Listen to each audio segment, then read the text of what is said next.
Welcome back, theologians, and today we're going to talk about defining moments. Defining moments! Defining moments. Defining moments. Now, what is a defining moment?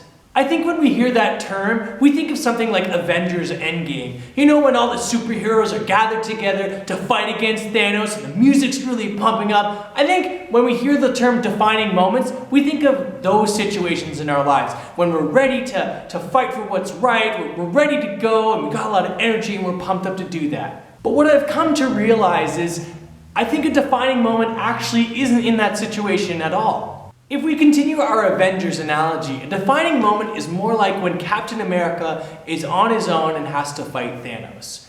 He's been beaten up and he's on the ground. He has a choice. Is he going to get up and fight, or is he going to just give up? And I believe defining moments are like that. When we're beaten down, we fought so much and we're just on our face, we have no energy left, and we have a choice. Are we going to give up? Or are we going to fight on? Are we going to fight and do what's right? Now, not all defining moments may be that dramatic. In fact, a lot of them may not be so dramatic. But a defining moment happens when we choose, when we have a choice to choose what we know is right and what we know is wrong. Let's use a little illustration today. Let's say this train is you, and you're traveling on the road of life, everything's going well, and you come to this decision point. You can choose what's right or what's wrong. Now, the situations may be moments in your marriage. They may be moments with your friends, when you choose salvation for the first time. They may be situations with your work or with your kids, when you're sick, when you're dying. Some of you will be able to identify these moments, and sometimes you won't be able to directly identify these moments. But nevertheless, they will be defining moments.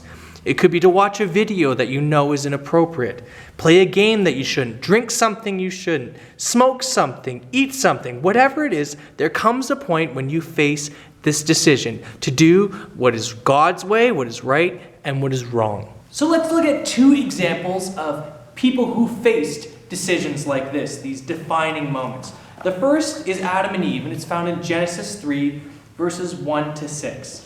It says, "Now the serpent was more crafty than any other beast of the field that the Lord God had made. He said to the woman, 'Did God actually say, you shall not eat of any tree in the garden?' And the woman said to the serpent, 'We may eat of the fruit of the trees in the garden.' But God said, 'You shall not eat of the fruit of the tree that is in the midst of the garden, neither shall you touch it, lest you die.' But the serpent said to the woman, 'You will not surely die, for God knows that when you eat of it, your eyes will be opened, and you will be like God, knowing good and evil.' So when the woman saw that the tree was good for food, and that it was a delight to the eyes, and that the tree was to be desired to make one wise, she took of its fruit and ate. And she also gave some to her husband who was with her, and he ate." Now, in this situation, that was a defining moment. Whether Adam and Eve knew it in the moment, it was a defining moment.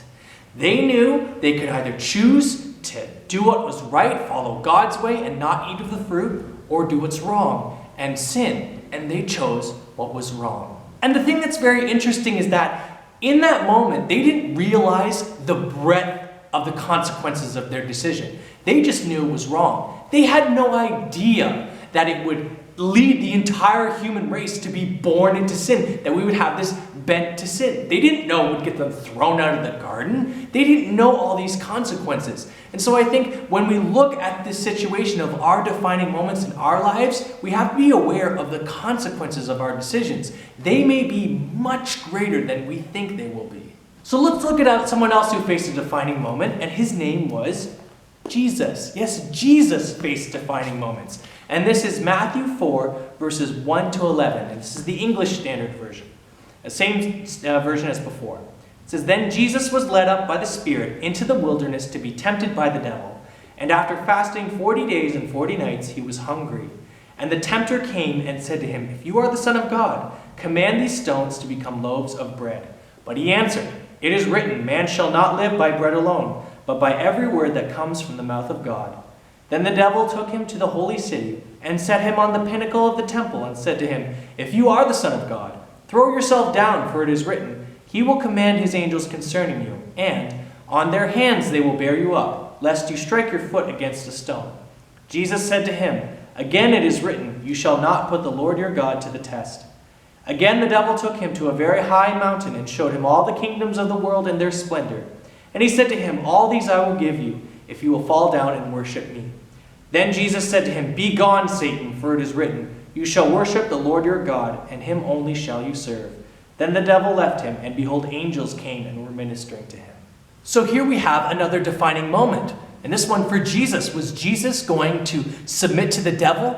Was he going to accept all the kingdoms of the world and their splendor and worship the devil? Or was he going to follow God's way? And God's way was for him to follow God's law and go to the cross for all of humanity. And Jesus said, "Away from me, Satan." Jesus chose what was right, and he followed God's way. And I also want to read from Deuteronomy chapter 30, verse 19. Now granted, this is in the Old Testament, and it's said to the Israelite people, but I think it still applies to us today. It says, "I call heaven and earth to witness against you today, that I have set before you life and death, blessing and curse. Therefore choose life, that you and your offspring may live." And theologians, the ultimate choice is whether we're going to obey God or whether not. And you remember when you gave your life to Christ, or if you haven't given your life to Christ, you have a choice. Are you going to give your life to God, or are you going to not give your life to God and choose your own way or choose to follow someone else? That is your choice. But also there are other choices throughout the Christian life that we are going to face. And it says that you and your offspring may live. Our choices have consequences. They affect the people around us. Our choices don't just affect us. They affect people around us, our community, our children, our brothers and sisters, our family. So when we're faced with the choice to do right or wrong, choose God's way. Choose what is right. I know it's hard, but it's the right thing to do. It's the path of life. And I also want to say, even if you make the wrong choice, let's say you make the wrong choice, that does not mean that you are beyond redemption. That does not mean forgiveness is not available. But it doesn't take away the consequences of your choice. Redemption may not be easy.